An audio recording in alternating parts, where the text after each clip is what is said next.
when you are judged for every choice, work, business, or motherhood. Hi, love, welcome back. This is your space to breathe, reconnect, and remember who you are. Today's conversation is not a soft one, it's not delicate or poetic, it's real.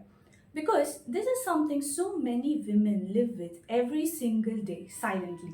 And maybe this is the first time someone is actually putting words to it.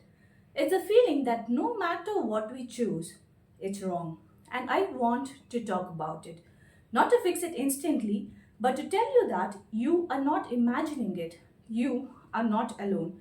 And most importantly, you are not crazy. Let's start here. If you work, you are told you don't care about your family. If you stay at home, you are told you don't contribute. If you choose a job, you are questioned, why leave your kids? But if you choose to pause your career, you're questioned, what are you doing with your life?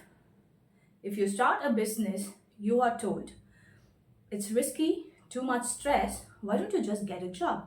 But if you are at a job, you hear, you don't have enough flexibility for the kids. Work shouldn't come first. If you step out at odd hours because work demands it, you are judged. No mother should be outside this late. But if you stay home for days, being fully present, taking care of everything, you are reminded you are not earning.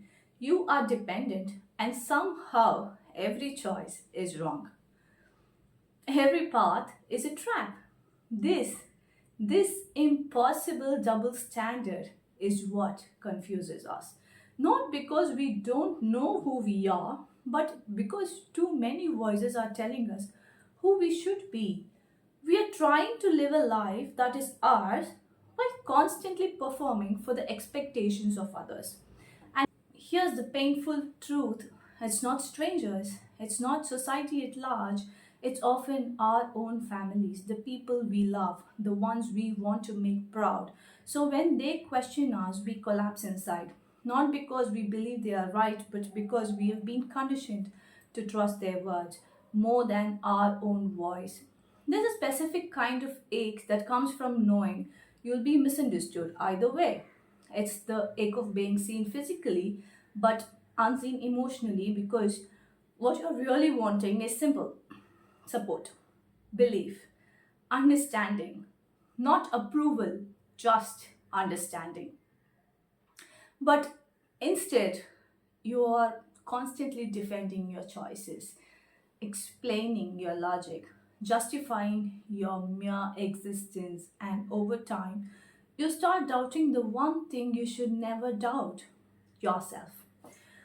You wonder, maybe they're right, maybe I shouldn't be doing this, maybe my dreams are too much, maybe I'm failing my kids, maybe I am the problem. But let me tell you this as clearly as I can, you are not the problem. The problem is the expectation that a woman must be everything to everyone all the time without needing anything for herself. That is not love, that is conditioning. And you didn't create it, you inherited it. When we hear conflicting feedback from the people closest to us, our nervous system gets confused because our brain is wired to seek belonging. So, when belonging feels threatened, even emotionally, we think our choice is wrong. We think we are wrong. This is how external voices become internal narratives. Their confusion becomes our self doubt. This fear becomes our hesitation. We begin living life from a place of defense instead of self trust. And that's where the real pain is, living a life that doesn't belong to you. So here's the quiet shift that changed everything for me. I stopped asking, what do they think I should do? And I began asking, what feels true for me, not what is easy, not what is safe, not what keeps everyone comfortable. What feels true? Because here's the thing, people will always have opinions, but they don't live your consequences. You do. They don't wake up in your skin. They don't carry your dreams. They don't feel your restlessness. This is your life, your journey, your responsibility, not to fulfill everyone else's story, but to honor your own. And the moment you decide to trust your truth over their confusion, you begin to breathe again. You begin to reclaim the space inside your own body.